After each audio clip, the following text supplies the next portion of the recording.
بسم الله الرحمن الرحيم الحمد لله رب العالمين الرحمن الرحيم مالك يوم الدين إياك نعبد وإياك نستعين اهدنا الصراط المستقيم صراط الذين أنعمت عليهم غير المغضوب عليهم ولا الضالين.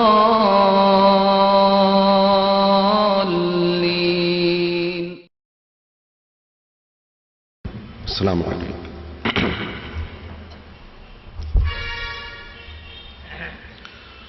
أعوذ بالله من الشيطان الرجيم.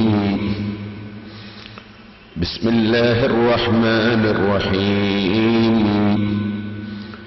الحمد لله رب العالمين. نحمده ونستعينه ونؤمن به ونتوكل عليه ونعوذ بالله من شرور أنفسنا ومن سيئات أعمالنا. من يهده الله فلا مضل له ومن يضلل فلا هادي له. نشهد أن لا إله إلا الله وحده لا شريك له ونشهد أن محمدا عبده ورسوله أرسله بالهدى ودين الحق ليظهره على الدين كله ولو كره المشركون. اللهم صل وسلم وبارك على رسولك وحبيبك سيدنا محمد وعلى آل وأصحاب سيدنا ومولانا محمد وعلى جميع الأنبياء والمرسلين والآل والصحابة أجمعين. أما بعد. സൂറത്തുൽ ഫാത്തിഹയിലെ മാലികി യൗമിദ്ദീൻ എന്ന ആയത്തിനെ ആസ്പദമാക്കി അന്ത്യദിനത്തിന്റെ അധിപൻ എന്നതാണ് ഇന്നത്തെ നമ്മുടെ വിഷയം.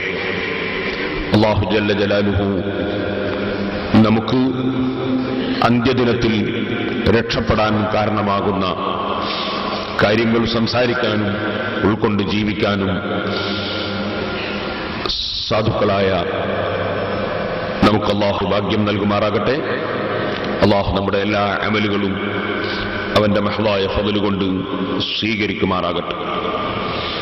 പരിശുദ്ധമായ സൂറത്തുൽ ഫാത്തിഹ ബിസ്മില്ലാഹിർ റഹ്മാനിർ റഹീം എന്ന നാമത്തിൽ ആരംഭിച്ചു. അൽഹംദുലില്ലാഹി റബ്ബിൽ ആലമീൻ, സർവ്വലോകത്തെയും സൃഷ്ടിച്ചു പോറ്റി വളർത്തുന്ന അല്ലാഹുവിനാണ് സർവസ്തുതിയും എന്ന് പറഞ്ഞുവല്ലോ.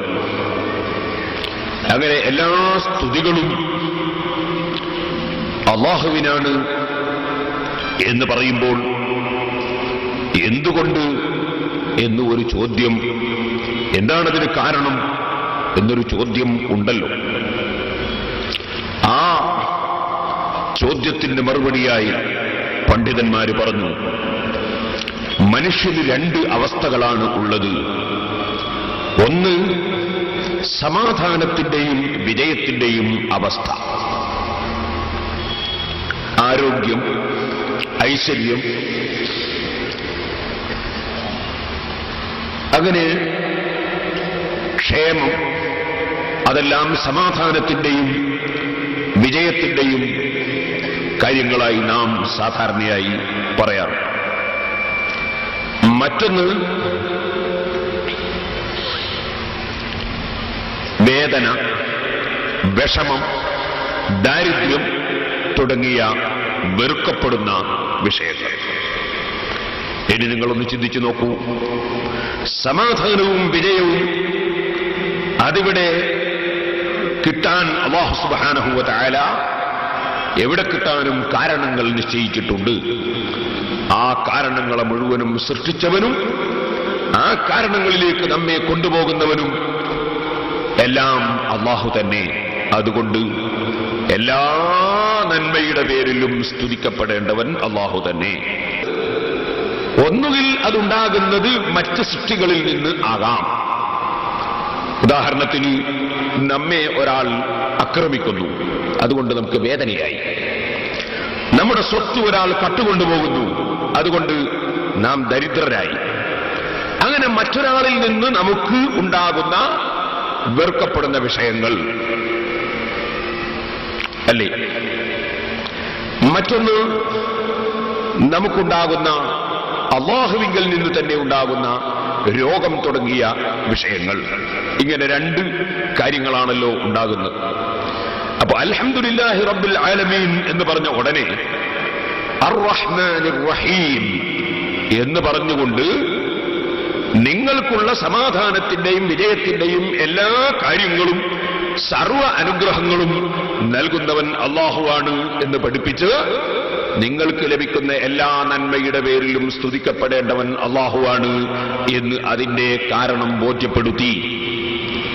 ഇനി ബോധ്യപ്പെടുത്താൻ പോകുന്നത് നിങ്ങൾക്ക് അല്ലാഹുവിങ്കൽ നിന്ന് തന്നെ ഉണ്ടാകുന്ന മരണം, അതുപോലെ രോഗം തുടങ്ങിയ മുസീബത്തുകൾ ഉണ്ടെങ്കിൽ അതിനെല്ലാം നിങ്ങൾക്ക് അല്ലാഹു തആല ആഖിറത്തിൽ പ്രതിഫലം തരുന്നവനാണ്. അതുകൊണ്ട് തന്നെ പ്രതിഫലം കൊടുക്കുന്ന ദിവസത്തിന്റെ ഉടമസ്ഥനാണ് അല്ലാഹു. നിങ്ങൾ വിഷമങ്ങളിലൊന്നും മനസ്സ് വേദനിക്കേണ്ടതില്ല. അതിനൊക്കെ നന്മ നിങ്ങൾക്ക് ലഭിക്കാനും നൽകാനും അതാ അന്ത്യദിനത്തിന്റെ അധിപനും ഉടമസ്ഥനുമായി അല്ലാഹു ഉണ്ട് എന്നത് അറിയിക്കുകയാണ് ഒന്ന്. മറ്റൊന്ന്, വേറെ ഏതെങ്കിലും മനുഷ്യനോ സൃഷ്ടിയോ നിങ്ങളെ ആക്രമിച്ചതിന്റെ പേരിൽ നിങ്ങൾക്ക് വേദനകളോ പ്രയാസങ്ങളോ ഉണ്ടായെങ്കിൽ അതിന് മുഴുവനും നടപടി സ്വീകരിക്കാൻ അധികാരമുള്ളവരും ഉടമസ്ഥനും അധിപനുമായ ആ രാജാവാണ് അല്ലാഹു തആല, മാലിക് യൗമിദ്ദീൻ. ഇങ്ങനെ അല്ലാഹു സുബ്ഹാനഹു വ തആല അവൻ എന്തുകൊണ്ടും സ്തുതിക്കപ്പെടേണ്ടവൻ തന്നെ, സർവസ്തുതിയുടെയും അർഹൻ അവൻ തന്നെ. കാരണം ഈ ലോകത്ത് മാത്രം അല്ല, മരണത്തിന് ശേഷം പ്രതിഫലം കൊടുക്കുന്ന ദിവസത്തിന്റെയും ഉടമസ്ഥനും അധിപനും അല്ലാഹുവാണ് എന്നത് നമ്മെ പഠിപ്പിക്കുകയാണ്. അങ്ങനെ വളരെ ക്ലിയറായ ഏറ്റവും നല്ല ഘടനയിലാണ് സൂറത്തുൽ ഫാത്തിഹയുടെ ഓരോ ആയത്തുകളും അല്ലാഹു സുബ്ഹാനഹു വ തആല വെച്ചിട്ടുള്ളത്. ഇനി എന്താണ് മാലിക് യൗമിദ്ദീൻ എന്ന ആ വാക്കിന്റെ സാരം, ചുരുക്കസാരം? മാലിക് യൗമിൽ ബഅ്സി വൽ ജസാ, പുനർജന്മത്തിന്റെയും ഉയിർത്തെഴുന്നേൽപ്പിന്റെയും പ്രതിഫലത്തിന്റെയും ദിവസത്തിന്റെ ഉടമസ്ഥനാണ് അല്ലാഹു തആല. അങ്ങനെ ഒരു ദിവസം വേണ്ടേ? നമ്മുടെ ബുദ്ധി എന്ത് പറയുന്നു? ഈ ലോകത്ത് നമുക്ക് കാണാം, നല്ലത് ചെയ്യുന്നവർ ഉണ്ട്, നന്മ ചെയ്യുന്നവർ, തിന്മ ചെയ്യുന്നവരും ഉണ്ട്, സംശയം ഇല്ലല്ലോ. സാധുക്കളെ സഹായിക്കുന്നവർ ഉണ്ട്, സാധുക്കളെ പീഡിപ്പിക്കുന്നവർ ഉണ്ട്, നീതി കാണിക്കുന്നവർ ഉണ്ട്, അനീതി കാണിക്കുന്നവർ ഉണ്ട്, അഴിമതി നടത്തുന്നവർ ഉണ്ട്, അധ്വാനിച്ച് സേവനം ചെയ്യുന്നവർ ഉണ്ട്, അല്ലേ? അധ്വാനിച്ച് ജീവിക്കുന്നവരുണ്ട്, കട്ടെടുക്കുന്നവർ ഉണ്ട്. അങ്ങനെ ലോകത്ത് നന്മ ചെയ്യുന്നവരുണ്ട്, തിന്മ ചെയ്യുന്നവരുണ്ട്, അനുസരണമുള്ളവരുണ്ട്. എല്ലാം കൊടുത്ത പടച്ച റബ്ബിനെ അനുസരിച്ച് അവൻ അനുവദിച്ചത് മാത്രം കുടിക്കുന്നവരും തിന്നുന്നവരും ഉണ്ട്. അവന്റെ അതിർവരമ്പുകൾ ലംഘിച്ച് കിട്ടുന്നതെല്ലാം തിന്നുന്നവരും കുടിക്കുന്നവരും ഉണ്ട്. അല്ലാഹു കൊടുത്ത ശരീരവും മനസ്സും അവയവും സമ്പത്തും അല്ലാഹുവിനെ അനുസരിച്ച് അവൻ തീരുമാനിച്ചതിൽ, അവൻ കൽപ്പിച്ചതിൽ മാത്രം, അവൻ അനുവദിച്ചതിൽ മാത്രം ചെലവഴിക്കുന്നവർ ഉണ്ട്. അല്ലാഹു തആല വിരോധിച്ചതിൽ ചെലവഴിക്കുന്നവരും ഉണ്ട്, സംശയം ഇല്ലല്ലോ. അല്ലാഹുവിനോട്, അല്ലാഹു പഠിപ്പിക്കുന്ന ആശയങ്ങളോട് യോജിച്ചുകൊണ്ട് ജീവിക്കുന്നവരും വിശ്വസിക്കുന്നവരും ഉണ്ട്.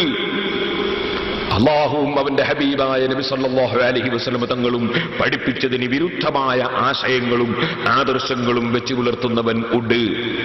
ഇങ്ങനെ കക്ഷികൾ രണ്ടു തരം ഉണ്ട് എന്നതിൽ ആർക്കും സംശയം ഇല്ല. ഇനി നമ്മൾ നോക്കുക, കടുത്ത ആക്രമീയമായ മനുഷ്യരെ ചിലപ്പോൾ അല്ലാഹു അമേരിക്കയുടെ പ്രസിഡന്റാക്കുന്നു, അതുപോലെ ലോകരാഷ്ട്രത്തിന്റെ തലവന്മാരാക്കുന്നു. യാതൊരു അക്രമവും ചെയ്യാത്ത വളരെ പാവപ്പെട്ട ഒരു മനുഷ്യൻ ദാരിദ്ര്യത്തിലും വിഷമത്തിലുമായി കുടുങ്ങി ചിലപ്പോൾ കടുത്ത ഭരണാധികാരികളുടെ അനീതിയിൽ അദ്ദേഹം പീഡിപ്പിക്കപ്പെടുന്നു. അതുപോലെ യാതൊരു തെറ്റും അങ്ങോട്ട് ചെയ്യാതെ തന്നെ മർദ്ദനങ്ങൾ ഏറ്റുവാങ്ങുന്നു ചിലർ, മറ്റു ചിലർ മർദ്ദിച്ചുകൊണ്ടേയിരിക്കുന്നു. ഇങ്ങനെ വരുന്നവർക്ക് നമ്മൾ കാണുന്നു, കടുത്ത തെറ്റ് ചെയ്യുന്ന ആളുകൾക്ക് നല്ല സാമ്പത്തിക ശേഷി, കടുത്ത തെറ്റ് ചെയ്യുന്നവന് അക്രമിക്ക് നല്ല ആരോഗ്യം, കടുത്ത തെറ്റ് ചെയ്യുന്ന മനുഷ്യന് ഭൂമിയിൽ നല്ല സന്തോഷം, നല്ല വീട്, നല്ല പറമ്പ്, നല്ല ബിൽഡിംഗ്, വലിയ മുതലാളി, പണക്കാരൻ, പ്രമാണി. ചിലപ്പോൾ വളരെ നല്ല കാര്യങ്ങൾ ചെയ്യുന്ന മഹാന്മാർ വളരെ വിഷമത്തിലും രോഗത്തിലും ബുദ്ധിമുട്ടിലും ഞെരുക്കത്തിലും പ്രയാസത്തിലും ഒക്കെയായി അങ്ങനെയും കാണുന്നു. അജിബ്തു മിനർ റസ്ഖിൽ മുസീഅ ഇലാഹു ലിത്തർകി ബഅദസ്സാലിഹീന ഫഖീറാ. നിങ്ങൾ നോക്കൂ,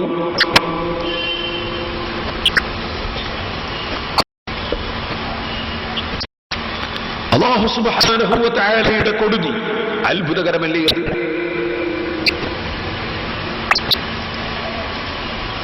അല്ലാഹു സുബ്ഹാനഹു വ തആല പഠിപ്പിച്ച കാര്യങ്ങൾക്കെതിരെ തെറ്റ് ചെയ്യുന്നവൻ, ആ തെറ്റ് ചെയ്യുന്നവന് അല്ലാഹു സുബ്ഹാനഹു വ തആല ഭൗതികമായ ലോകത്ത് പല സ്ഥാനങ്ങളും മാനങ്ങളും ചിലപ്പോൾ കൊടുക്കുന്നു.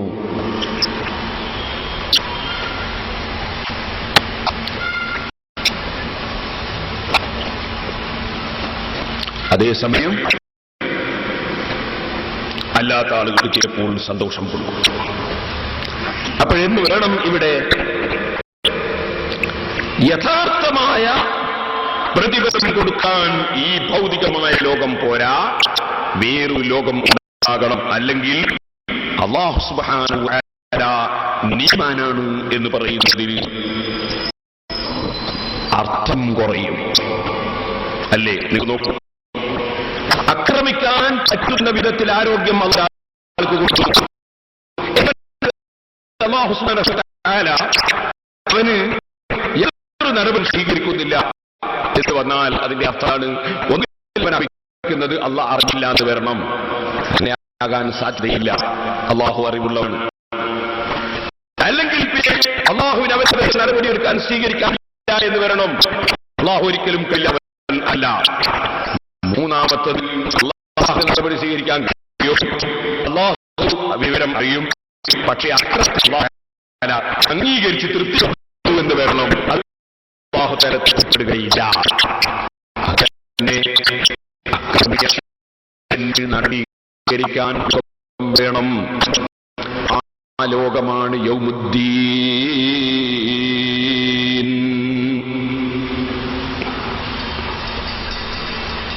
അല്ലാഹു സുബ്ഹാനഹു വ തആല, അല്ലാഹു ജല്ല ജലാലുഹു അവൻ നടപടി സ്വീകരിക്കാൻ വേണ്ടി വെച്ചിട്ടുള്ള ലോകം, ആ ലോകമാണ് യൗമുദ്ദീൻ, യൗമുൽ ജസാ എന്ന് പറയുന്നത്. പ്രതിഫലം കൊടുക്കുന്ന ദിവസം എന്നാണ് അതിന്റെ അർത്ഥം. അല്ലാഹു സുബ്ഹാനഹു വ തആല പ്രതിഫലം കൊടുക്കുന്ന ദിവസം. ആ ദിവസത്തിൽ വിശ്വസിക്കുന്നവരാണ് മുഅ്മിനീങ്ങൾ, സത്യവിശ്വാസികൾ. അതുകൊണ്ടാണ് ആമനൂ ബില്ലാഹി വറസൂലിഹി എന്ന് പറയുന്നത് പോലെ യുഅ്മിനൂന ബില്ലാഹി വൽ യൗമിൽ ആഖിരി എന്ന് പല സ്ഥലങ്ങളിലും പരിശുദ്ധ ഖുർആനും ഹദീസും പറയുന്നത്. അങ്ങനെ ഒരു ദിവസം കൊണ്ട് വിശ്വസിക്കുന്നവരാണ് മുസ്ലിമീങ്ങൾ. ഇനി ഞാൻ നിങ്ങളോട് ചോദിക്കുന്നു, ചെറുപ്പക്കാർക്ക് വേണ്ടി ഞാൻ പറയുന്നു, ഒരു മനുഷ്യനെ കൊന്നാൽ അതിന് ഈ ഭൂമിലോകത്ത് കൊടുക്കാൻ കഴിയുന്ന ശിക്ഷ എന്താണ്? നിരപരാധിയെ വധിച്ചതിനു പകരം അദ്ദേഹത്തെ വധിക്കുക എന്നതാണ്. എന്നാൽ ഒരൊറ്റ മനുഷ്യൻ ഒരു ദിവസം 1,00,000 ആളുകളെ ഒരു വലിയ അണുബോംബ് വെച്ച് കൊന്നുകളഞ്ഞാലോ കൊടുക്കാൻ കഴിയുന്ന ശിക്ഷ പകരം കൊല്ലുക എന്നത് തന്നെയാണ്.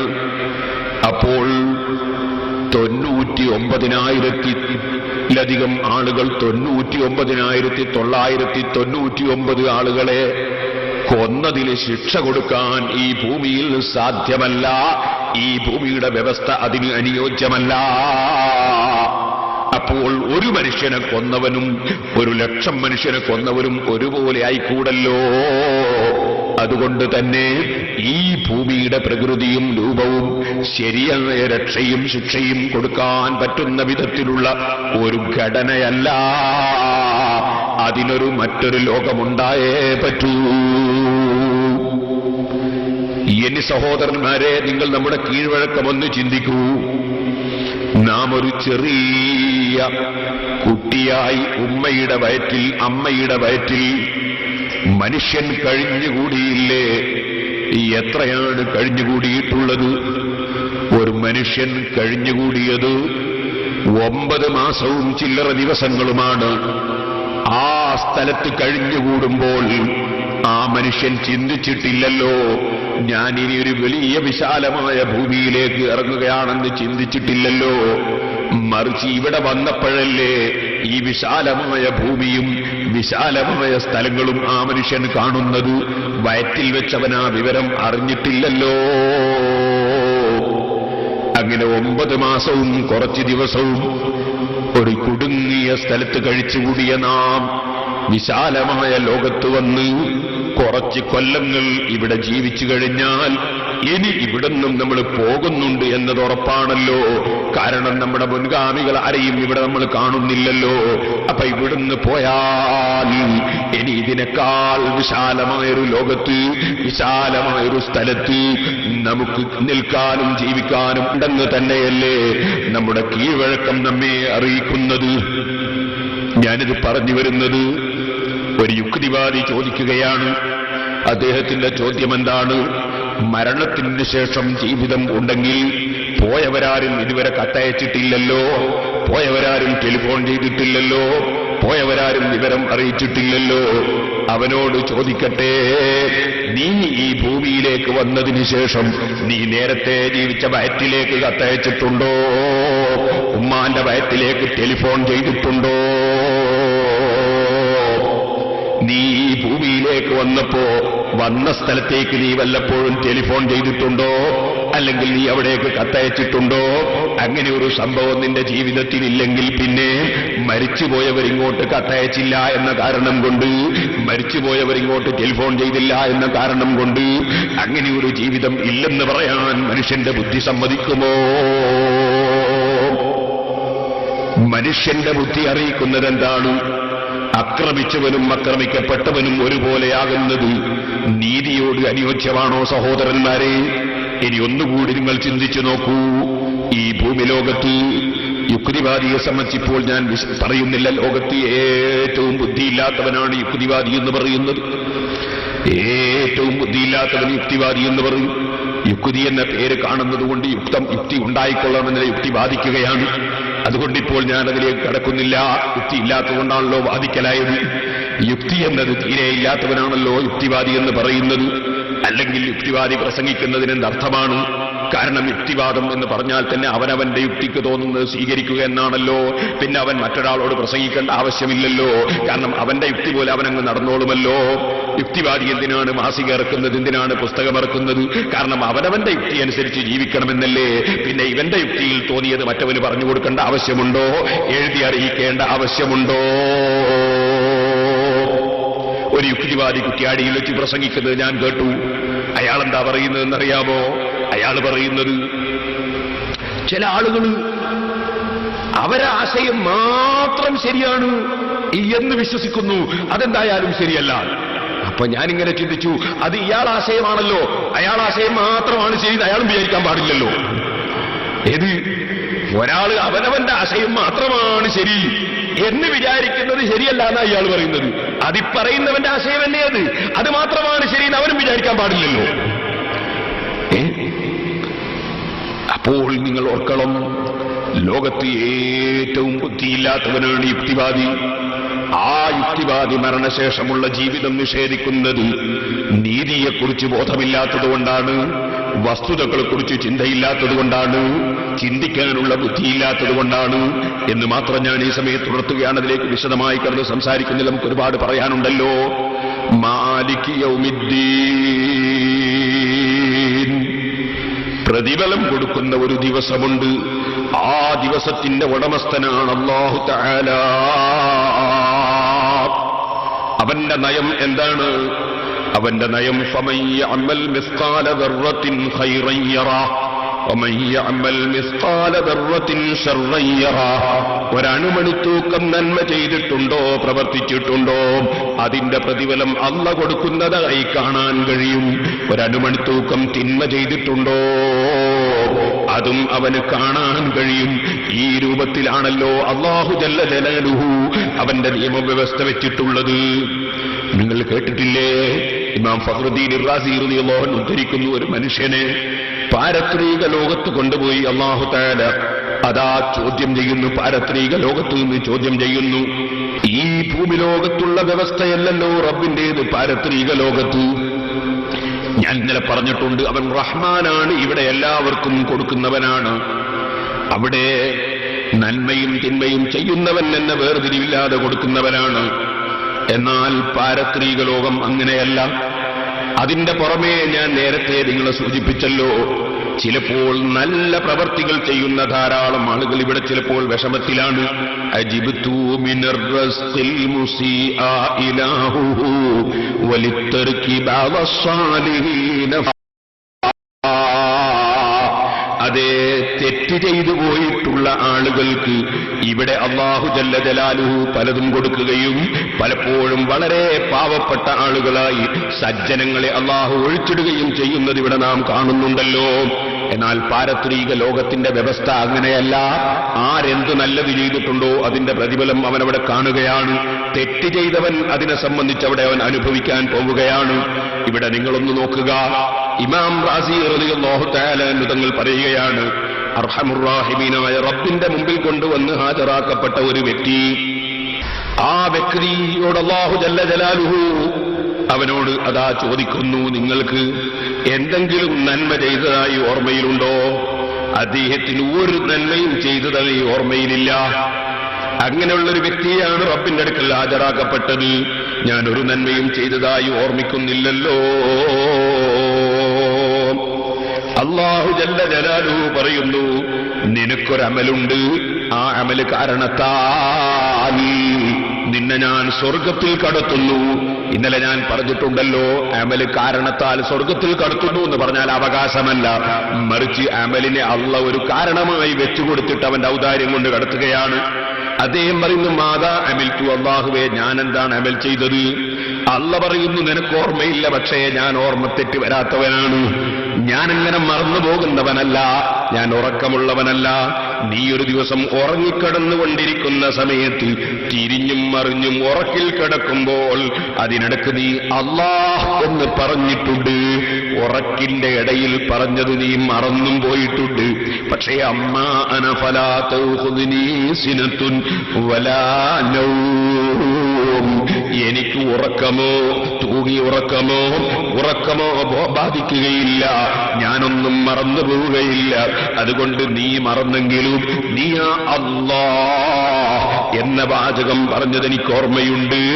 അതുകൊണ്ട് തന്നെ അതിന് നിനക്ക് ഞാൻ പ്രതിഫലം നൽകുന്നു. മറ്റൊരു മനുഷ്യന്റെ നന്മയും തിന്മയും തൂക്കപ്പെടുന്നു. തൂക്കി നോക്കുമ്പോൾ തിന്മയാണ് കൂടുതൽ. അല്ലാഹു ജല്ല ജലാലുഹു അതാ കൽപ്പിക്കുന്നു, അതാ അവന് മുന്നിൽ വെക്കാൻ വേണ്ടി ഒരു ചെറിയ ബിത്താക്ക, ഒരു കാർഡ് കൊണ്ടുവരുന്നു. ആ കാർഡ് കൊണ്ടുവന്ന് മീസാനിൽ വെക്കുമ്പോൾ അവന്റെ നന്മയുടെ ത്രാസത വലിയ തൂക്കം കിട്ടുന്നു. നോക്കുമ്പോൾ എന്താണത്? അദ്ദേഹം ചൊല്ലിയ ലാ ഇലാഹ ഇല്ലല്ലാഹ് എന്ന ഒരൊറ്റ ദിക്റാണ് കേട്ടോ. സഹോദരന്മാരെ, അല്ലാഹു ജല്ല ജലാലുഹു ഒന്നും തന്നെ ആർക്കും നഷ്ടപ്പെടുത്തുന്നില്ല. വമാ റബ്ബുക ബിളല്ലാമിൻ ലിൽ അബീദ്. അടിമയുടെ ഒരു നിലക്കും ഒരു വിധത്തിലും ഒരക്രമവും അല്ലാഹു ചെയ്യുന്നവനല്ല. ഇനി ഞാൻ നിങ്ങളോട് പറയട്ടെ, ആ പ്രതിഫലം കൊടുക്കുന്ന ദിവസത്തെ സംബന്ധിച്ച് വിശ്വസിക്കുന്ന നാം ഏറ്റവും കൂടുതൽ ശ്രദ്ധിക്കേണ്ടത് എല്ലാ തെറ്റുകളിൽ നിന്നും ശ്രദ്ധയുള്ളവരാകണം. ഉറപ്പല്ലേ? കുടിക്കാൻ വെള്ളവും, ഭക്ഷിക്കാൻ ഭക്ഷണവും, ശ്വസിക്കാൻ ഓക്സിജനും, അതേ ആരോഗ്യവും, കണ്ണും കാതും മൂക്കും നാക്കും കാലും കൈയും എല്ലാം തന്ന രാജാവുണ്ടല്ലോ. എല്ലാം നമുക്ക് അധീനപ്പെടുത്തി തന്ന രാജാവുണ്ടല്ലോ. ആ രാജാവ് ഒരു കാര്യം കൽപ്പിച്ചിട്ട് സ്വീകരിച്ചില്ലെന്ന് പറഞ്ഞാൽ ധിക്കാരമല്ലേ? നന്ദികേടല്ലേ? അവൻ വിരോധിച്ചത് ചെയ്തു എന്ന് പറഞ്ഞാൽ നന്ദികേടല്ലേ? ധിക്കാരമല്ലേ? ഒരു വിസ തന്ന മനുഷ്യന് നന്ദികേട് കാണിച്ചാൽ നിങ്ങളെല്ലാവരും കുറ്റം പറയുന്നില്ലേ? നിങ്ങൾക്ക് അതാ കുറച്ചു ദിവസം നിങ്ങളെ പോറ്റി വളർത്തിയ ഒരാൾക്കെതിരെ നിങ്ങൾ നീങ്ങിയാൽ എല്ലാവരും കുറ്റം പറയുന്നില്ലേ? പഠിപ്പിച്ച ഗുരുനാഥനെതിരെ നീങ്ങിയാൽ കുറ്റം പറയുന്നില്ലേ? ബാപ്പക്കും ഉമ്മക്കും എതിരെ നീങ്ങിയാൽ കുറ്റം പറയുന്നില്ലേ? ചെലവിന് തരുന്ന ഭർത്താവിനെതിരെ നീങ്ങിയാൽ കുറ്റം പറയുന്നില്ലേ? എന്നാൽ എല്ലാം തരുന്ന രാജാവിന്റെ കൽപ്പന ധിക്കരിക്കുന്നവൻ, എല്ലാം നൽകുന്ന രാജാവ് വിരോധിച്ചത് ചെയ്യുന്നവൻ നന്ദി കെട്ടവനല്ലേ? എന്നാൽ ഞാൻ നിങ്ങളോട് ചോദിക്കട്ടെ, ഞാൻ നിങ്ങളോട് പറയട്ടെ, അല്ലാഹു ജല്ല ജലാലുഹു അവനാ പ്രതിഫലം കൊടുക്കുന്ന ദിവസത്തിന്റെ ഉടമസ്ഥനാണെന്ന് പറയുന്നതിന് മുമ്പ് നമ്മോട് പറഞ്ഞിട്ടുണ്ടല്ലോ, അർ-റഹ്മാനിർ റഹീം. അവൻ വല്ലാത്ത വിശാലമായ കാരുണ്യമുള്ളവരും മുഅ്മിനീങ്ങൾക്ക് പ്രത്യേകം കാരുണ്യമുള്ളവനുമാണ്. അതവൻ ആവർത്തിച്ചവന്റെ ഖുർആനിൽ സാധുക്കളായ നമ്മൾ അമിതമായി ഭയപ്പെട്ട് പഴച്ചു പോകാതെ പടച്ചവന്റെ കാരുണ്യത്തിൽ നമ്മുടെ പ്രതീക്ഷ എപ്പോഴും ഉണ്ടാകാൻ വേണ്ടി അവനെ കാര്യം പറയുമ്പോഴൊക്കെയും അത് സൂചിപ്പിക്കുന്ന സ്വഭാവമുണ്ട്. ഹുവല്ലാഹുല്ലദീ ലാ ഇലാഹ ഇല്ലാ ഹുവ ആലിമുൽ ഗൈബി വശഹാദതി ഹുവർ റഹ്മാനുർ റഹീം. അല്ലാഹ് റഹ്മാനും റഹീമുമാണെന്ന് പറഞ്ഞ ഉടനെ അല്ലാഹ് പിന്നെ പറയുന്നു ഹുവല്ലാഹുല്ലദീ ലാ ഇലാഹ ഇല്ലാ ഹുവൽ മലികു. അല്ലാഹു അല്ലാതെ ഇലാഹില്ല, അവൻ അൽ മലികു, അവൻ അതാ എല്ലാ രാജാക്കന്മാരുടെയും രാജാവാണ്. അവൻ എല്ലാ രാജാക്കന്മാർക്കും രാജാവാണെന്ന് പറയുന്നതിന് മുമ്പ് അവൻ റഹ്മാനും റഹീമുമാണെന്ന് പറഞ്ഞ് അവൻ വലിയ കാരുണ്യം ചെയ്യുന്നവനാണെന്ന് സൂചിപ്പിച്ചുവല്ലോ. ഇതുപോലെ മറ്റൊരു സ്ഥലത്ത് ഖുർആൻ അൽ മുൽക്കു യൗമൈദിനിൽ ഹഖ്ഖു ലിർറഹ്മാൻ, ആ ദിവസത്തിൽ ശരിയായ അധികാരം അല്ലാഹുവിനാണെന്ന് പറയുന്ന സ്ഥലത്ത് ലിർറഹ്മാൻ എന്നല്ലേ പറഞ്ഞിട്ടുള്ളത്? റഹ്മാനായ അല്ലാഹുവിനാണ്. അവൻ വിശാലമായ കാരുണ്യമുള്ളവനാണ്. റബ്ബ് അതുപോലെ മലിക്ക്, ഖുൽ അഊദു ബിറബ്ബിന്നാസ് മലിക്കിന്നാസ്, ജനങ്ങളുടെ റബ്ബ് എന്ന് പറഞ്ഞ ഉടനെ പറഞ്ഞില്ലേ ഖുൽ അഊദു ബിറബ്ബിന്നാസ് മലിക്കിന്നാസ്, ജനങ്ങളുടെ അധിപനുമാണ് അല്ലാഹു ജല്ല ജലാലുഹു. ഇങ്ങനെ അല്ലാഹു ജല്ല ജലാലുഹു പറയുന്ന സ്ഥലത്ത് റബ്ബാണെന്ന് പറഞ്ഞിട്ട് അവൻ പോറ്റി വളർത്തുന്ന രാജാവാണെന്ന് പറഞ്ഞിട്ട് അവന്റെ കാരുണ്യത്തിലേക്ക് ആദ്യം സൂചിപ്പിച്ചതിന് ശേഷമാണ് അവൻ അധിപനാണെന്ന് നമ്മെ പഠിപ്പിക്കുന്നത്. അല്ലെങ്കിൽ അതിന്റെ ശേഷം അവൻ കാരുണ്യം ചെയ്യുന്നവനാണെന്ന് പഠിപ്പിച്ചുകൊണ്ടാണ് അവൻ അധിപനാണെന്ന് പഠിപ്പിക്കുന്നത്. എന്ന് പറഞ്ഞാൽ അല്ലാഹുവിന്റെ കാരുണ്യം പ്രതീക്ഷിക്കുന്ന പാവപ്പെട്ട അടിമകളാണ് നാം. നമുക്ക് ഏറ്റവും കാരുണ്യം ചെയ്യുന്ന രാജാവ്, ഏറ്റവും കാരുണ്യം ചെയ്യുന്ന അർഹമുർ റഹീമീൻ അല്ലാഹു തന്നെ. ആ സ്നേഹം മനസ്സിൽ വെച്ച് ചിന്തിക്കൂ മനുഷ്യ. നീ ഒരു കാര്യം ഓർക്കണം. അതുകൊണ്ട് തന്നെ പടച്ചവനോട് ചെയ്ത തെറ്റുകളൊക്കെ അല്ലാഹു ജല്ല ജലാലുഹു മനസ്സറിഞ്ഞ് മാപ്പ് പറയുമ്പോൾ പുറത്തു തരാൻ സാധ്യതയുണ്ട്, നമ്മെ നന്നാക്കാൻ സാധ്യതയുണ്ട്, അനുഗ്രഹത്തിന് വഴികളുണ്ട്. എന്നാൽ ഏറ്റവും കൂടുതൽ ചിന്തിക്കേണ്ടത് മനുഷ്യനോട് ചെയ്യുന്ന തെറ്റാണ് കേട്ടോ, സൃഷ്ടികളോട് ചെയ്യുന്ന തെറ്റാണ് കേട്ടോ. കാരണം സൃഷ്ടികളോട് ചെയ്യുന്ന തെറ്റ് അല്ലാഹു മാപ്പ് തരില്ല, അതിന് സൃഷ്ടികൾ മാപ്പ് തരിക തന്നെ വേണം. അതുകൊണ്ട് തന്നെ മനുഷ്യ, നീ ഏറ്റവും ചിന്തിക്കേണ്ടത് വേറൊരു മനുഷ്യനെ നീ ആക്രമിക്കരുത്, മറ്റൊരാളുടേത് കട്ടെടുക്കരുത്, വേറെ ഒരാളെ മർദ്ദിക്കരുത്, മറ്റൊരാളെ ഗീബത്ത് പറയരുത്, വേറെ ഒരാളെ പറഞ്ഞ് ഏഷണി പറഞ്ഞ് തെറ്റിക്കരുത്, മറ്റൊരാളെ സംബന്ധിച്ച് ചീത്ത പറയരുത്, ഒരാളുടെ അഭിമാനത്തിന് ക്ഷതം വരുത്തരുത്, ആരെയും നീ ജീവിതത്തിൽ കുറവാക്കരുത്, ആരെയും നീ ആക്രമിക്കരുത്. എവിടെയും ചിന്തിക്കേണ്ടത് മറ്റൊരുത്തന്റേത് നീ കൈവശപ്പെടുത്തരുത്. നീ അല്ലാഹുവിനോട് ചെയ്യുന്ന തെറ്റിനേക്കാൾ എത്രയോ ഗൗരവം കൂടുതലുള്ളത് പടച്ചവന്റെ സൃഷ്ടികളോട് ചെയ്യുന്ന തെറ്റിനാണ്.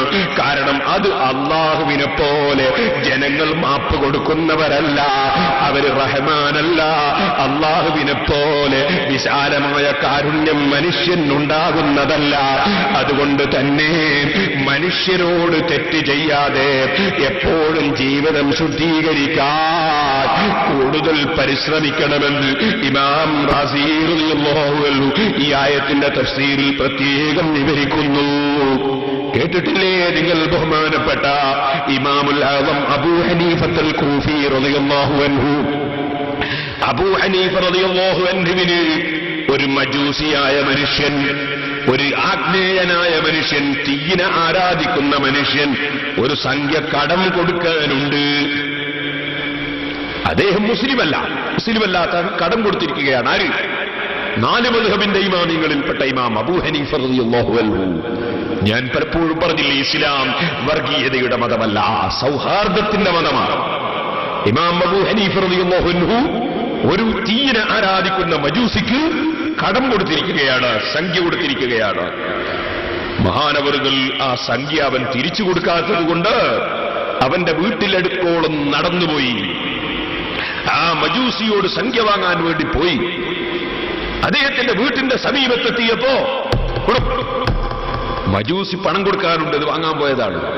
മജൂസിയുടെ വീട്ടിന്റെ സമീപത്തെത്തിയപ്പോ ഇമാം അബൂ ഹനീഫ റളിയല്ലാഹു അൻഹുവിന്റെ ചെരുപ്പിന്റെ ചുവടെ ഒരു നജസിൽ ചവിട്ടിപ്പോയി, ഒരു നജസിൽ, ഒരു മാലിന്യത്തിൽ ചവിട്ടിപ്പോയി.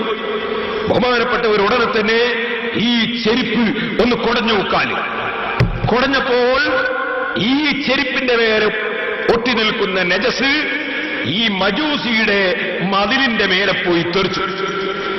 കാലിന്റെ മേലെ ആയ നജസ് കുടഞ്ഞപ്പോ നജസ് പോയി തെറിച്ചത് ഈ തീനെ ആരാധിക്കുന്ന മനുഷ്യന്റെ മതിലിന്റെ മേലെയായി പോയി. അബൂ ഹനീഫ റളിയല്ലാഹു അൻഹു വല്ലാതെ ബേജാറായി. ബഹുമാനപ്പെട്ടവരെ, ബേജാർ എന്താണെന്നറിയോ? ഞാനിപ്പോൾ ഈ എന്റെ കാലുകൊണ്ട് കുടഞ്ഞിട്ട് തെറിച്ച നജസ് ഈ മതിലിന്റെ മേലെ തന്നെ നിർത്തിയാൽ ആ മനുഷ്യന്റെ മതില് ചീത്തയാക്കിയ വകയിൽ ഞാൻ കുറ്റക്കാരനാകുമല്ലോ. എന്നാൽ അതങ്ങ് പരണ്ടിക്കളഞ്ഞാലോ? അത് പരണ്ടുന്ന സമയത്ത് അദ്ദേഹത്തിന്റെ മതിലിന്റെ പെയിന്റ് നീങ്ങിപ്പോയാൽ ഞാൻ കുറ്റക്കാരൻ തന്നെയാണല്ലോ. അബൂ ഹനീഫ റളിയല്ലാഹു അൻഹു പേടിച്ച് വിറക്കുകയാണ്. ഈമാനുള്ളവർക്ക്, അല്ലാഹുവിനെ ഭയപ്പെടുന്നവർക്ക് എന്റെ ഓരോ ചലനങ്ങളും പടച്ചവന്റെ അടുക്കൽ ചോദ്യം ചെയ്യപ്പെടുമെന്ന് ചിന്തയുള്ളവർക്ക് ചെറിയ കാര്യങ്ങളില്ല കേട്ടോ, എല്ലാം വലുതു തന്നെ. ബഹുമാനപ്പെട്ടവർ മജൂസിയുടെ വാതിലിന് പോയി മുട്ടുകയാണ്. മജൂസിയുടെ അടിമപ്പെണ്ണ്, വെള്ളാട്ടിപ്പെണ്ണ് ഇറങ്ങി വന്ന് ചോദിക്കുന്നു. അതേ വന്നപ്പോൾ അബൂ ഹനീഫ തങ്ങൾ പറയുന്നു, അബൂ ഹനീഫയുണ്ട് ഇവിടെ, ഗേറ്റിങ്കിൽ നിൽക്കുന്നു എന്ന് പറയൂ. അദ്ദേഹത്തോട് പോയി വെള്ളാട്ടിപ്പെണ്ണ് പറഞ്ഞപ്പോ മജൂസി വലിയ ബേജാറിലാണ്. കാരണം പണം കൊടുക്കാനുള്ള ആള്, കിട്ടാനുള്ള ആള് വന്നിരിക്കുകയാണ്. ഞാൻ കൊടുക്കാനുള്ളവനാണ്, എന്റെ കടം കൊടുക്കാനുള്ള മുതലാളി വന്നിരിക്കുകയാണ്. അവധി കഴിഞ്ഞു പോയത് വലിയ ബേജാറോടുകൂടി മജൂസി വീട്ടിൽ നിന്നിറങ്ങി അബൂ ഹനീഫ റളിയല്ലാഹു അൻഹുവിന്റെ സമീപത്തേക്ക് വരികയാണ്. അവിടെ വലിയ കള്ളനായിട്ടില്ല കേട്ടോ അയാള്. വലിയ കള്ളനാണെങ്കിൽ അയാൾ ഇവിടെ ഇല്ല എന്ന് പറയാൻ, പച്ചക്കള്ളം പറയാൻ ഈ അടിമ പെണ്ണിനോട് പറയുമായിരുന്നു. പക്ഷേ മജൂസിയാണെങ്കിലും അതേ മാന്യത കാണിച്ച മജൂസിയാണ് കേട്ടോ. ചില മനുഷ്യന്മാരില്ലേ, കടം കൊടുക്കാനുള്ള മനുഷ്യൻ വന്ന് വാതിലിന് മുട്ടിയാൽ, ബെല്ലടിച്ചാൽ ഞാനിവിടെ ഇല്ല എന്ന് പോയി മറുപടി പറയാൻ കുട്ടികളോടും പണിക്കാരോടും ഭാര്യയോടും കൽപ്പിക്കുന്ന എത്രയോ ഈമാനില്ലാത്ത മനുഷ്യന്മാരില്ലേ. എന്നാൽ ഈ മജൂസി മാന്യനാണ് കേട്ടോ. അദ്ദേഹം അങ്ങനെ തന്നെ ഇറങ്ങി ഇങ്ങോട്ട് വരുന്ന ബേജാറോടെ വരികയാണ്. അബൂ ഹനീഫ റളിയല്ലാഹു അൻഹുവിന്റെ അടുക്കൽ വന്നിട്ട് അതാ കാരണം പറയുകയാണ്. നിങ്ങളൊന്നും വിചാരിക്കരുത്, ഞാൻ ഉടൻ തന്നെ തരാം, എന്നെ പെട്ടെന്ന് കിട്ടാഞ്ഞിട്ടാണ് എന്നിങ്ങനെ കാരണം ബോധിപ്പിക്കുകയാണ്. അപ്പൊ അബൂ ഹനീഫ തങ്ങളെ മറുപടി ഹാഹുനാ മാഹുവ ഔലാ, നിങ്ങളെ കടത്തിൻ്റെ അവിടെ നിൽക്കട്ടെ, അതിനേക്കാളും വലിയ സംഗതിയുണ്ടിവിടെ, അതിനേക്കാൾ വലിയ കാര്യമുണ്ടിവിടെ. എന്താണ്? മജൂസി ചോദിക്കുന്നു. മജൂസിക്ക് കാണിച്ചു കൊടുക്കുന്നു, നോക്കൂ നിങ്ങൾ, ഞാൻ നിങ്ങളെ വീട്ടിലേക്ക് വരുമ്പോ എന്നോട് നജസ് ചവിട്ടിപ്പോയി, ആ നജസ് ചവിട്ടിപ്പോയ ചെരുപ്പ് ഞാൻ കാല് കുടഞ്ഞപ്പോൾ നിങ്ങളെ മതിലിന്റെ മേലെ നജസ് പോയി ഒട്ടിപ്പിടിച്ചു പോയി. ഇനി അതെങ്ങനെയാണ് ഒഴിവാക്കേണ്ടതെന്ന് എനിക്ക് മനസ്സിലാകുന്നില്ല. ഇത് ശുദ്ധീകരിക്കാനുള്ള വഴി എന്താണെന്ന് അറിയുന്നില്ല. സഹോദരന്മാരെ, തൊഹൂറായ വെള്ളം കൊണ്ട് പെട്ടെന്ന് ശുദ്ധിയാകുമെന്ന് നിങ്ങൾക്കറിയില്ലേ? എന്താ പറഞ്ഞത് മനസ്സിലായോ? സ്വന്തത്തിൽ ശുദ്ധിയുള്ളതും മറ്റൊന്നിനെ ശുദ്ധിയാക്കാൻ കഴിയുന്നതുമല്ലേ തൊഹൂറായ വെള്ളം. വളഞ്ഞ വടിക്കുണ്ടോ നേരെയുള്ള നിഴലുണ്ടാകുന്നു. മുത്തനജിസായ വെള്ളം കൊണ്ട് കഴുകിയാലുണ്ടോ വൃത്തിയാകുന്നു. ആ നല്ല വെള്ളം കൊണ്ടല്ലേ കഴുകല്. ഇതെന്തിനാ പറഞ്ഞത്? ഈ മതിൽ വൃത്തിയാക്കുന്നതിനെ കുറിച്ചല്ല ഞാനീ പറഞ്ഞത്. ബഹുമാനപ്പെട്ട അബൂ ഹനീഫ റളിയല്ലാഹു അൻഹു ഇതങ്ങ് പറഞ്ഞപ്പോ എന്താ പറഞ്ഞത്? ഈ മതിൽ എങ്ങനെയാ വൃത്തിയാക്കേണ്ടതെന്ന് എനിക്ക് മനസ്സിലാകുന്നില്ല. നിങ്ങളെ മതിലിന്റെ മേലെ എന്റെ കാല് കുടഞ്ഞിട്ട് ചെരുപ്പ് കുടഞ്ഞിട്ട് നജസ് തെറിച്ചല്ലോ. എന്റെ കടത്തിന്റെ പ്രശ്നമേക്കിപ്പം പ്രശ്നമല്ല, ഇതിൽ നിന്ന് എനിക്ക് രക്ഷപ്പെടാനുള്ള വഴിയാ ചിന്തിക്കുന്നതെന്ന് പറഞ്ഞപ്പോ ഈ മജൂസി പറയുകയാണ്, എന്റെ മതിൽ ശുദ്ധീകരിക്കുന്നത് അവിടെ നിൽക്കട്ടെ, ഞാൻ ആദ്യം എന്റെ മനസ്സും എന്റെ ശരീരവും ഞാനൊന്ന് ശുദ്ധീകരിക്കട്ടെ. നിങ്ങളെ മനസ്സിന്റെ ഒരു ശുദ്ധിയല്ലേ ഇത്? ഈ ശുദ്ധി നിങ്ങൾക്ക് കിട്ടിയത് ഈമാന് കൊണ്ടല്ലേ, ഇസ്ലാം കൊണ്ടല്ലേ, ഹിദായത്ത് കൊണ്ടല്ലേ? ഈ നിലക്ക് മനസ്സ് ശുദ്ധീകരിക്കപ്പെടുന്ന ഒരു പ്രസ്ഥാനത്തിൽ ഞാനും ഇതാ മെമ്പറായി ചേരുന്നു. അശ്ഹദു അല്ലാ ഇലാഹ ഇല്ലല്ലാഹ് അശ്ഹദു അന്ന മുഹമ്മദുർ റസൂലുള്ളാഹ്. ഉടനെ തന്നെ ആ മജൂസി ഷഹാദത്ത് കലിമ ചൊല്ലി ഇസ്ലാമിലേക്ക് കടക്കുന്നു. ഇന്ന് നമ്മളെ വിചാരം എന്താണ്? നമുക്ക് പ്രസംഗിച്ച് ജനങ്ങളെ അങ്ങ് നന്നാക്കി കളയാമെന്നാണ്, അല്ലെങ്കിൽ എഴുതിയിട്ടങ്ങ് നന്നാക്കി കളയാമെന്നാണ്, അല്ലെങ്കിൽ കുറെ കാഴ്ച കാണിച്ചു കൊടുത്തിട്ട് കുറെ ആളെ ഇസ്ലാമിൽ കൊണ്ടുവരാമെന്നാണ്. മോനെ, മനസ്സ് നന്നാക്കാതെ, ആത്മീയ ശുദ്ധിയില്ലാതെ ഈ സമൂഹത്തെ, ഒരു സമൂഹത്തെയും നന്നാക്കാൻ കഴിയില്ല കേട്ടോ. ഇതുകൊണ്ടല്ലേ നിങ്ങൾക്കറിയില്ലേ, ഇന്ത്യ രാജ്യത്ത് ഇന്ന് കോടിക്കണക്കിന് മുസ്ലിമീങ്ങളില്ലേ? എന്തുകൊണ്ടാണ് ഇസ്ലാമിലേക്ക് ജനങ്ങൾ വന്നത്? അന്ന് സമ്മേളനം കഴിച്ചിട്ടല്ലല്ലോ, യോഗം ചേർന്നിട്ടല്ലല്ലോ, പ്രസംഗിച്ചിട്ടല്ലല്ലോ, എഴുതിയിട്ടല്ലല്ലോ. അതൊന്നും വേണ്ടെന്നല്ല ഞാൻ പറയുന്നത്. എല്ലാം ചെയ്തോളൂ, സറയിൽ തെറ്റില്ലാത്തതെല്ലാം ചെയ്തോളൂ.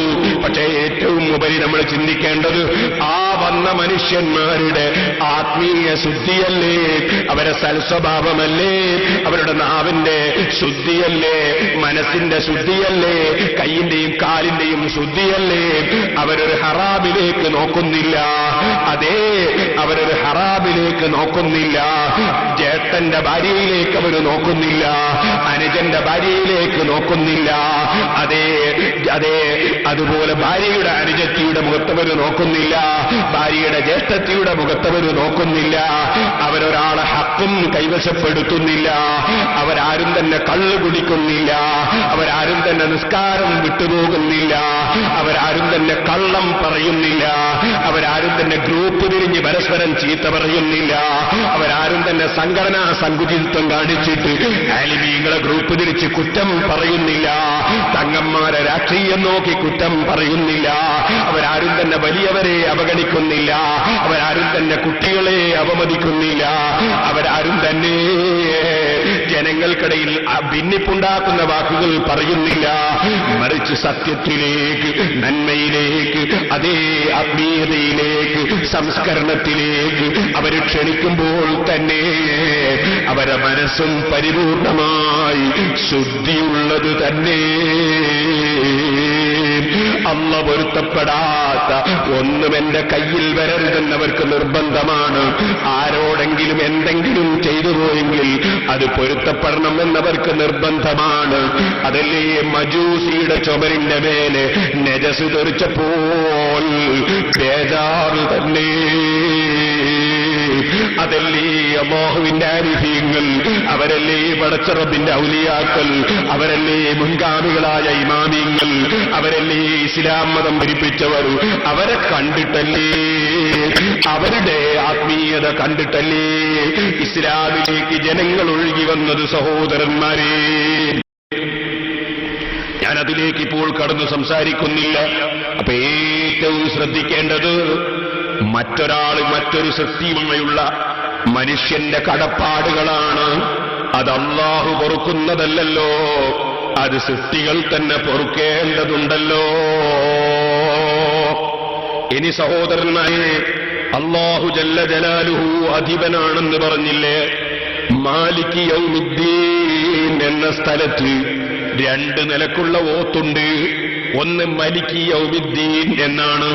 അങ്ങനെ ഓതിയാലും തെറ്റല്ല, അതും ശരിയായ ഓത്താണ്.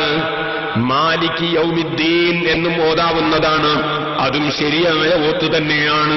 ഇപ്പൊ മാലിക് യൗമിദ്ദീൻ എന്നും ഓതാം, മലിക് യൗമിദ്ദീൻ എന്നും ഓതാം. ഇതിൽ ഏതാണ് കൂടുതൽ അർത്ഥസമ്പുഷ്ടിയുള്ളത് എന്നതിനെക്കുറിച്ച് പണ്ഡിതന്മാര് വലിയ ചർച്ച ചെയ്യുന്നുണ്ട്. അതിലേക്ക് അത്ര വിശാലമായ ചർച്ചകളിലേക്ക് വഅദിന്റെ സദസ്സിൽ കടക്കാൻ കഴിയില്ലല്ലോ, അത് ദർസിലല്ലേ സാധിക്കുകയുള്ളൂ. അതുകൊണ്ട് തന്നെ ഇപ്പോൾ അതിലേക്ക് കടക്കുന്നില്ല. പരിശുദ്ധ ഖുർആനിന്റെ സാരാംശങ്ങളെക്കുറിച്ച് വിശദമായി പഠിക്കണമെങ്കിൽ മക്കളെ, കൊല്ലങ്ങളോളം പള്ളി ദർസുകളിൽ, അതുപോലെ നന്നായി പഠിപ്പിക്കുന്ന ദീനിയായ വിദ്യാഭ്യാസം നൽകുന്ന കോളേജുകളിൽ ഉസ്താദുമാരിൽ നിന്ന് നന്നായി പഠിക്കേണ്ടതുണ്ട്. വഅദിലൊന്നും കൂടുതലൊന്നും പറയാൻ സാധ്യമല്ല, ചുരുക്കി മാത്രം പറയട്ടെ. മലിക് യൗമിദ്ദീൻ എന്ന് പറയുമ്പോൾ അതിനർത്ഥം പ്രതിഫലം കൊടുക്കുന്ന ദിവസത്തിന്റെ അധിപനെന്നാണ്, രാജാവെന്നാണ്. അതേസമയത്ത് മാലിക് യൗമിദ്ദീൻ എന്ന് പറയുമ്പോൾ അതിന്റെ അർത്ഥം പ്രതിഫലം കൊടുക്കുന്ന ദിവസത്തിന്റെ ഉടമസ്ഥനെന്നാണ്. അപ്പൊ ഉടമസ്ഥനാണ് അല്ലാഹു തആല, അധിപനാണ് അല്ലാഹു തആല. രണ്ടും ശരിയാണ്. അധിപൻ അല്ലാഹു തന്നെ, പക്ഷെ കാരുണ്യം ജ്വലിക്കുന്ന അധിപനാണ്. ഫലസ്തീനിലെ മക്കളുടെ തലയിൽ, അഫ്ഗാനിസ്ഥാനിലെ കുഞ്ഞുമക്കളുടെ തലയിൽ, ഇറാഖിലെ പാവപ്പെട്ട സ്ത്രീകളുടെയും മക്കളുടെയും തലയിൽ കൊണ്ടുപോയി മിസൈല് പതിപ്പിക്കുന്ന അധിപനല്ല, മറിച്ച് അതുപോലെ അക്രമം കാണിക്കുന്ന അധിപനല്ല, മറിച്ച് വല്ലാത്ത കാരുണ്യം ചെയ്യുന്ന അധിപനാണ് അല്ലാഹു തആല.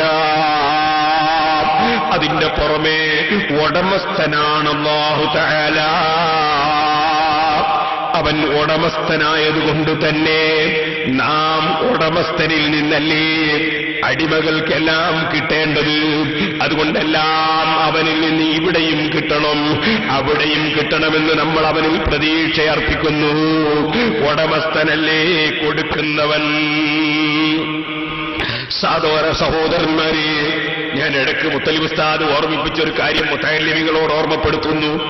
മലിക് യൗമിദ്ദീൻ എന്ന് ഓതാം എന്ന് ഞാൻ പറഞ്ഞതുകൊണ്ട്, ഓ കുട്ടികളെ, നിങ്ങൾ ആരും പോയിട്ടിനി ഖുർആൻ ഫാത്തിഹ ഓതിയിട്ട് ഇമാമത്ത് നിൽക്കുമ്പോ മലിക് യൗമിദ്ദീൻ എന്നൊരു പുതിയ ഓതണ്ട കേട്ടോ. കാരണം അത് മുത്തലിബ് ഉസ്താദിന് ഞാൻ നന്ദി പറയുന്നത് ഓർമ്മിപ്പിച്ചതിന്റെ പേരിൽ. അങ്ങനെയും അവിടെ ഓത്തുണ്ട്. പക്ഷേ പെട്ടെന്ന് പോയിട്ടൊരു പള്ളിയിൽ നിന്ന് മലിക് യൗമിദ്ദീൻ എന്ന് ഓതിയാൽ അന്ന് തല്ലുണ്ടാകാൻ അത് മതിയാകും. അതിന്റെ പുറമേ നാട്ടിൽ കുഴപ്പമുണ്ടാകാൻ അത് മതിയാകും. എപ്പോഴും ജനങ്ങൾക്കിടയിൽ ഭിന്നിപ്പുണ്ടാകുന്ന ഒരു പ്രവർത്തനങ്ങളും നമ്മിൽ നിന്നുണ്ടാകാൻ പാടില്ല. ഒന്ന്. രണ്ടാമത്തത്, പരിശുദ്ധ ഖുർആൻ ഓതുമ്പോൾ 7 ഇമാമിങ്ങൾ ഓതി പഠിപ്പിച്ചതുപോലെ മാത്രമേ ഓതാൻ പാടുള്ളൂ. അതിൽ നമ്മളിപ്പോൾ ഖുർആൻ ഓതിക്കൊണ്ടിരിക്കുന്നത് ഹഫ്സ് റളിയല്ലാഹു അൻഹുവിന്റെ ഖിറാഅത്തനുസരിച്ചാണ്. ആ ഇമാം ഓതിയതുപോലെയാണ് നമ്മൾ ഫാത്തിഹ ഓതേണ്ടത്. അങ്ങനെയാണ് ഫാത്തിഹയുടെ തുടക്കം മുതൽ അവസാനം വരെ ഓതേണ്ടത്. ഒരു സൂറത്തിൽ കടന്നാൽ ആ സൂറത്തിന്റെ ആദ്യം മുതൽ അവസാനം വരെ ആ ഒരു ഇമാം ഓതിയതുപോലെ ഓതണം എന്ന് പറഞ്ഞവരും ഉണ്ട്. അതുകൊണ്ടത് പ്രത്യേകം ശ്രദ്ധിക്കേണ്ടതുണ്ട്. എപ്പോഴും ആളുകൾക്ക് സംശയമുണ്ടാക്കുന്ന കാര്യങ്ങളും ആളുകൾക്കിടയിൽ ചർച്ച വലിച്ചിടുന്ന കാര്യങ്ങളും പണ്ഡിതന്മാരിൽ നിന്ന് അനാവശ്യമായി ഉണ്ടായിപ്പോകരുത്. പഠന സമയത്ത് വിഷയങ്ങൾ പഠിപ്പിക്കൽ അനിവാര്യമാണ്. അതുകൊണ്ട് നമ്മുടെ ഒരു ക്ലാസ് മാതിരിയുള്ള ഒരു വേളായതുകൊണ്ട് ഞാൻ ആ കാര്യം കൂടി സൂചിപ്പിച്ചു എന്നേ ഉള്ളൂ. ഇരിക്കട്ടെ, അധിപൻ എന്ന് പറഞ്ഞ അർത്ഥമാണ് മലിക് യൗമിദ്ദീൻ എന്നതിനുള്ളത്. മാലിക് യൗമിദ്ദീൻ, പ്രതിഫലം കൊടുക്കുന്ന ദിവസത്തിന്റെ ഉടമസ്ഥൻ എന്നാണ് അതിന്റെ അർത്ഥം. ഉടമസ്ഥനല്ലേ അടിമകൾക്ക് വിട്ടുതരിക, ഉടമസ്ഥനല്ലേ അടിമകൾക്ക് മാപ്പ് തരിക, ഉടമസ്ഥനല്ലേ അടിമകൾ പ്രതീക്ഷിക്കുക. അതുകൊണ്ട് മാലിക് യൗമിദ്ദീൻ എന്നതും വലിയ അർത്ഥമുള്ള വല്ലാത്ത വാചകം തന്നെ. ഇമാമിങ്ങൾ അതൊക്കെയും വിശദീകരിച്ചിട്ടുണ്ട്. ഞാൻ വിശദമായ അതിൽ കടന്ന് സംസാരിക്കുന്നില്ല. ആ റബ്ബിന്റെ കാരുണ്യം കൊണ്ട് തന്നെയാണല്ലോ ആ ഉടമസ്ഥൻ എത്രയെത്ര കാരുണ്യമാ കാണിക്കുന്നത്. ഇപ്പോൾ അത് പറയാൻ നേരമില്ല. ഇൻഷാ അല്ലാഹ് ഞാൻ നിങ്ങളോടൊക്കെയും ഓർമ്മപ്പെടുത്തുന്നു. ജനുവരി അവസാനത്തിൽ കുറ്റ്യാടിയിൽ ഒരു 10 ദിവസം വയല് പറയുന്നുണ്ട്. അല്ലാഹ് തൗഫീഖ് ചെയ്യട്ടെ. നിങ്ങളൊക്കെ അവിടെ വന്ന് കേൾക്കൂ. ഒരുപാട് വിഷയങ്ങൾ, ഇവിടെ പറയാത്ത കാര്യങ്ങൾ ഞാൻ അവിടെ പറയുന്നുണ്ട്. അവിടെ വെച്ച് ഞാൻ വിശദമായി പറയാം. ഒരു സൂചനയ്ക്ക് വേണ്ടി മാത്രം പറയുന്നു. അല്ലാഹു ജല്ല ജലാലുഹു ആ പ്രതിഫലം കൊടുക്കുന്ന ദിവസത്തിൽ നമ്മൾ രക്ഷപ്പെടാൻ ആവശ്യമായതൊക്കെയും നമ്മളെ പഠിപ്പിച്ചില്ലേ? അവിടെ നമുക്ക് രക്ഷയ്ക്ക് ആവശ്യമുള്ളതെല്ലാം ആദ്യം തന്നെ പറഞ്ഞു തന്നില്ലേ? ഇതിന്റെ എല്ലാം പുറമെ നിങ്ങൾ നോക്കൂ. മരിക്കുന്ന സമയത്ത് ലാ ഇലാഹ ഇല്ലല്ലാഹ് എന്ന് ചൊല്ലി മരിച്ചാൽ വിജയികളുടെ കൂടെ നേരെ സ്വർഗത്തിലാണെന്ന് നബി സല്ലല്ലാഹു അലൈഹി വസല്ലം പഠിപ്പിച്ചിട്ട് അതോടുകൂടെ ഒന്നും കൂടി പറഞ്ഞില്ലേ? ലഖ്തിനൂ മൗതാഅക്കും ലാ ഇലാഹ ഇല്ലല്ലാഹ്, മരണമാസന്നമാകുന്നവർക്ക് നിങ്ങൾ ലാ ഇലാഹ ഇല്ലല്ലാഹ് ചൊല്ലിക്കൊടുക്കുകയും. എന്തിനാണത്? ഒരാൾ മരിക്കുമ്പോ അയാൾ സ്വർഗത്തിൽ കടക്കുന്ന നിലക്ക് മരിക്കാൻ വേണ്ടിയുള്ള പ്രവർത്തനം മറ്റുള്ളവരും ചെയ്യണമെന്നല്ലേ നമ്മളെ പഠിപ്പിക്കുന്നത്? അതല്ലേ മരണമാസന്നമായ സമയത്ത് മനുഷ്യൻ മറന്നുപോകാൻ ഏറ്റവും സാധ്യതയുള്ള സമയമാണ്. കാരണം വേർപാടിന്റെ സമയമാണ്. ദുബായിലേക്ക് മൊബൈൽ ഫോണും കയ്യിൽ പിടിച്ചു പോകുന്ന നീ ദുബായിലേക്ക് പോകുന്ന ബേജാറിൽ പാസ്പോർട്ട് മറന്നുപോകാറില്ലേ? ടിക്കറ്റ് മറന്നുപോകാറില്ലേ? അപ്പൊ നിന്റെ സുഹൃത്തുക്കൾ ഇറങ്ങി കഴിയുമ്പോ തന്നെ, കാറിൽ കയറുമ്പോ തന്നെ പാസ്പോർട്ട് എടുത്തിട്ടുണ്ടോ, ടിക്കറ്റ് എടുത്തിട്ടുണ്ടോ എന്നൊക്കെ ചോദിക്കുന്നത് കേൾക്കാറില്ലേ? കാരണം വിട്ടുപിരിയുന്ന സമയം അറുതി വല്ലാതെ വരാൻ സാധ്യതയുള്ള സമയമായതുകൊണ്ടല്ലേ. എന്നാൽ ലോകത്തെ വിട്ടുപിരിഞ്ഞ് മറ്റൊരു ലോകത്തേക്ക് പോകുന്ന സമയം എത്ര ലാ ഇലാഹ ഇല്ലല്ലാഹ് പഠിച്ചവരും മറന്നുപോകാൻ സാധ്യതയുള്ള സമയമാണ്. അതുകൊണ്ട് ലാ ഇലാഹ ഇല്ലല്ലാഹ് എന്ന് മറ്റുള്ളവർ ചൊല്ലിക്കൊടുത്തിട്ട് നരകത്തിൽ കടക്കാതെ അതാ സഹോദരന്മാരെ നിങ്ങൾ സ്വർഗത്തിലേക്ക് കൊണ്ടുപോകാൻ നിങ്ങളും പണിയെടുക്കണേ എന്നല്ലേ ലാ ഇലാഹ ഇല്ലല്ലാഹ് ചൊല്ലിക്കൊടുക്കണം എന്ന് പറഞ്ഞാൽ അതിന്റെ താല്പര്യം? അല്ലാഹുവിന്റെ കാരുണ്യം നോക്ക് നിങ്ങൾ. ചില ആളുകൾ അലൈസ ലിൽ ഇൻസാനി ഇല്ലാ മാ സഅ എന്ന ആയത്തിന്റെ അർത്ഥവും വിശദീകരണവും ഒന്നും മനസ്സിലാക്കാതെ മനുഷ്യൻ അവനവൻ ചെയ്തത് മാത്രമേ ഉള്ളൂ എന്നും പറഞ്ഞ് നടക്കുന്നവരുണ്ട്. ആ ആയത്തിന്റെ വിശദീകരണം ഇൻഷാ അല്ലാഹ് ഞാൻ ഒന്നാമത് പെരിങ്ങത്തൂരിൽ വെച്ച് പ്രസംഗത്തിൽ പറയുന്നുണ്ട്. പെരിങ്ങത്തൂരിൽ ഒരു പ്രസംഗം നടത്താൻ വേണ്ടി തീരുമാനിച്ചപ്പോൾ ഇപ്പോൾ അതിലേക്ക് കടക്കുന്നില്ല. എന്റെ മാന്യ മുസ്ലിം സഹോദരന്മാരെ ചിന്തിക്കണം.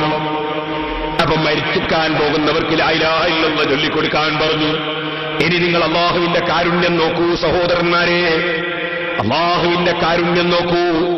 മരിച്ചു പോയ മനുഷ്യരെ കൊണ്ടുപോയി വെച്ചാൽ അള്ളാഹുവിന്റെ ഹബീബായ നബി സല്ലല്ലാഹു അലൈഹി വസല്ലം നമ്മളെ പഠിപ്പിക്കുന്നു, നിങ്ങളാ മരിച്ച മനുഷ്യന് വേണ്ടി തസ്ബീഹ് ചൊല്ലുവീൻ. അള്ളാഹുവേ, അദ്ദേഹത്തോട് ചോദിക്കുന്ന ചോദ്യത്തിന്റെ മറുപടി നീ അദ്ദേഹത്തിന് തോന്നിപ്പിക്കണം. സബ്ബിത്ഹു ഇൻദ സുആൽ, ചോദിക്കുന്ന സമയത്ത് പതറിപ്പോകാതെ സ്ഥിരതയോടെ മറുപടി പറയാൻ തൗഫീഖ് കൊടുക്കണമെന്ന് നിങ്ങൾ പ്രാർത്ഥിക്കണമെന്നും അല്ലാഹ് പറയുന്നത് എന്തിനാണ്? അവനങ്ങ് രക്ഷപ്പെട്ടു പോകാനല്ലേ? മാത്രമാണോ ആ മരിച്ച മനുഷ്യന്റെ പേരിൽ സൂറത്തുൽ ഫാത്തിഹ ഓതി എന്നിട്ട് ദിക്റും ചൊല്ലി സലാത്തും ചൊല്ലി മരിച്ച മയ്യിത്തിന്റെ പേരിൽ പ്രാർത്ഥിക്കാൻ അല്ലാഹ് പറഞ്ഞില്ലേ? അതിലെ മയ്യിത്ത് നിസ്കാരം, അതും മരിച്ച മനുഷ്യനെ രക്ഷപ്പെടുത്താനുള്ള പടച്ചവന്റെ കാരുണ്യം തന്നെയല്ലേ?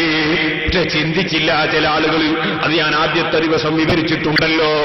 മയ്യിത്ത് നിസ്കാരം എന്ന് പറയുന്നത് തന്നെ മയ്യിത്തിന്റെ പേരിലല്ലേ? തുടക്കം മുതൽ അവസാനം വരെ മയ്യിത്തിന്റെ പേരിലല്ലേ? അപ്പൊ ഒന്നാമത്തെ അല്ലാഹു അക്ബർ എന്ന ദിക്ർ തന്നെ മയ്യിത്തിന്റെ പേരിലല്ലേ? പിന്നീട് അങ്ങോട്ടുള്ളതെല്ലാം മയ്യിത്തിന്റെ പേരിലല്ലേ? ഫാത്തിഹയും മയ്യിത്തിന്റെ പേരിലല്ലേ? സലാത്തും മയ്യിത്തിന്റെ പേരിലല്ലേ? ദുആയും മയ്യിത്തിന്റെ പേരിലല്ലേ? അങ്ങനെ മയ്യിത്തിന്റെ പേരിൽ ദിക്റും സലാത്തും ഖുർആനും ഓതി ദുആ ചെയ്യാൻ അല്ലാഹ് പറഞ്ഞതും ആ മരിച്ച മനുഷ്യൻ രക്ഷപ്പെടാനല്ലേ?